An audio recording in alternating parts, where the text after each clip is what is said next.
বিসমিল্লাহির রহমানির রহিম। আপনি কি কখনো ভেবেছেন জান্নাতে ঈদ কেমন হবে?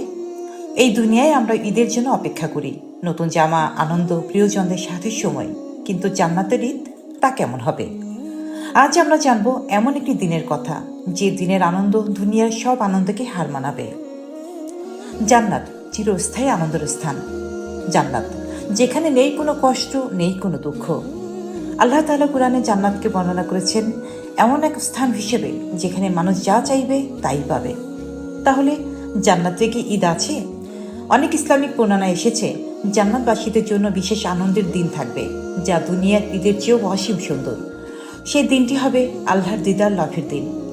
সবচেয়ে বড় নিয়ামত আল্লাহর দিদার। ভাবুন তো, আপনি জান্নাতে আছেন, চারপাশে সৌন্দর্য, নদী, বাগান, আলো। হঠাৎ ঘোষণা আসবে, হে জান্নাতবাসী, তোমরা কি তোমাদের রবকে দেখতে চাও? এটাই হবে সেই মুহূর্ত যা সব আনন্দকে ছাড়িয়ে যাবে। সেই দৃশ্য কেমন হবে? রাসূলুল্লাহ সাল্লাল্লাহু আলাইহি ওয়াসাল্লাম বর্ণনা করেছেন, জান্নাতবাসীরা তখন আল্লাহর দিকে তাকাবে এবং সেই দিদারের আনন্দ সব কিছুর চেয়ে বড় হবে।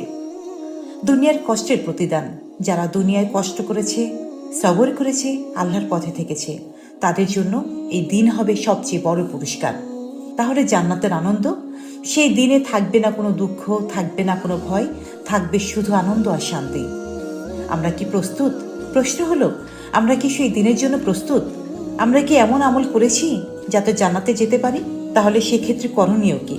নিয়মিত নামাজ আদায় করা, গুনাহ থেকে বাঁচা, আল্লাহকে বেশি বেশি স্মরণ করা, মানুষের সাথে ভালো ব্যবহার করা। আজ আপনি নিজেকে জিজ্ঞেস করুন, আমি কি জান্নাতে সেই ঈদের জন্য প্রস্তুত?